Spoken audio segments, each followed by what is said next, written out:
শুভ সন্ধ্যা। আপনাদের আজ আমি অধ্যাপক Ajantarani Saha, Mediscan specialised imaging centre Kishoreganj থেকে কথা বলতে উপস্থিত হয়েছি বিশেষ একটি বিষয় নিয়ে। আমরা ইতিমধ্যে দেখছি সারা দেশে হাম নিয়ে ভীষণ উদ্বিগ্নতা শিশু, অভিভাবক এবং জনগণের মধ্যে। শুধু তাই নয়, আমাদের স্বাস্থ্য মন্ত্রণালয়ের কর্মকর্তাবৃন্দ এই বিষয় নিয়ে খুব উদ্বিগ্ন। আসুন জেনে নিই হাম কী। হাম একটি ভাইরাল ডিজিজ। এটা মিজিলস নামক অতি সংক্রামক একটি ভাইরাস দ্বারা আক্রান্ত হওয়ার ফলে হয়ে থাকে এবং শিশুরা এই ভাইরাস আক্রান্ত হলে তাদের প্রেজেন্টেশন কী থাকে? প্রেজেন্টেশন হাই ফিভার, অর্থাৎ অতি উচ্চ তাপমাত্রার জ্বর, সাথে কাশি, সর্দি, চোখ লাল হয়ে যাওয়া বা কনজাংটিভাইটিস এবং সারা শরীরে র্যাশ, অর্থাৎ আমরা এটাকে cough, coryza and conjunctivitis, triple C বলে থাকি। Rash, fever, cough, coryza and conjunctivitis. তাহলে এই রোগটা কীভাবে ছড়ায়?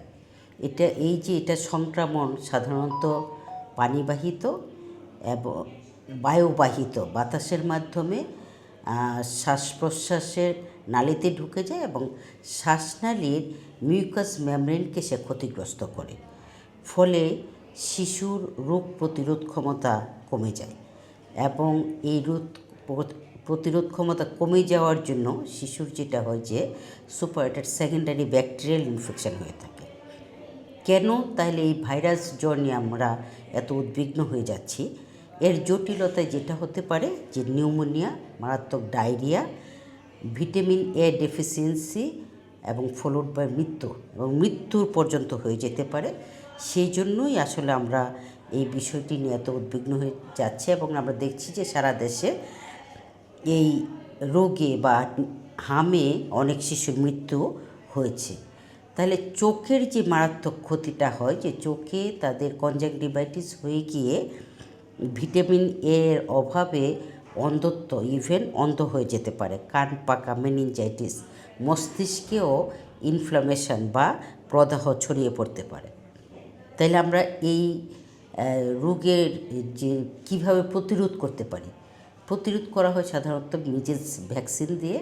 আমাদের দেশে যে টিকা কার্যক্রম আছে, এখানে এমআর নামে ভ্যাকসিন আছে, 2টা ডোজ দেওয়া হয় 9 মাসে এবং 15 মাসে। কিন্তু তারপরেও তো হচ্ছে, এই ভ্যাকসিন দেওয়ার পরেও হচ্ছে। আমরা যদি দেখি যে 2025 সালের ডাটায় বা স্ট্যাটিস্টিক্সে দেখা যাচ্ছে যে শিশুদের 88%, 88% টিকার আয়তায় এসেছে। এই যে বাকি যে শিশুরা টিকার আয়তায় আসে নাই, তারা সংক্রমিত হয় এবং তাদের সংক্রমণটা অন্য শিশুদের মাঝেও ছড়িয়ে পড়ে।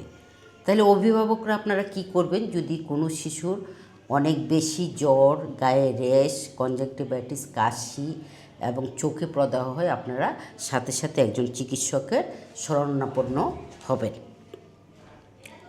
এবং সেই শিশুদের আপনি কি করবেন? শিশুর যে চিকিৎসা, সেই চিকিৎসা চালিয়ে যাবেন। তাদের স্বাভাবিক যে যত্ন, জ্বর কমানো, তার খাবার পানীয় মেনটেন করা, সেগুলো করতে হবে। শিশুর কখন আমরা উদ্বিগ্ন হব এবং হসপিটালাইজ করা দরকার? শিশুর যদি শ্বাসকষ্ট হয়, বারবার বমি হয়, খিঁচুনি হয়, ড্রাউজিনেস বা নিস্তেজ হয়ে পড়ে, তাহলে সেই শিশুকে সাথে সাথে হাসপাতালে নিয়ে যেতে হবে।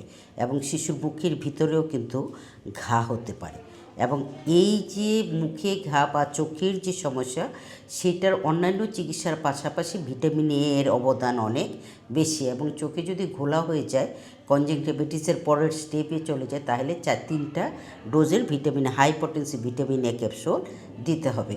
তাহলে আমরা এই হাম প্রতিরোধের জন্য এমএমআর ভ্যাকসিন 2টা ডোজ, এবং একটি শিশু যদি আক্রান্ত হয়, আপনার মনে হয় যে শিশুটি হাম হতে পারে, তাহলে অন্য শিশুদের থেকে তাকে আলাদা রাখা এবং তার গুড হাইজিন মেনটেন করা।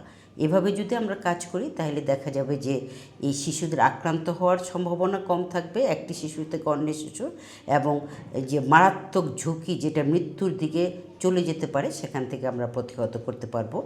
আপনাদের শিশুর সেবা দেওয়ার জন্য আমি কিশোরগঞ্জ মেডিস্ক্যান স্পেশালাইজড ইমেজিং সেন্টারে অবস্থান করছি প্রতি মঙ্গলবার বিকাল 3টা থেকে রাত 10টা পর্যন্ত। ধন্যবাদ সবাইকে।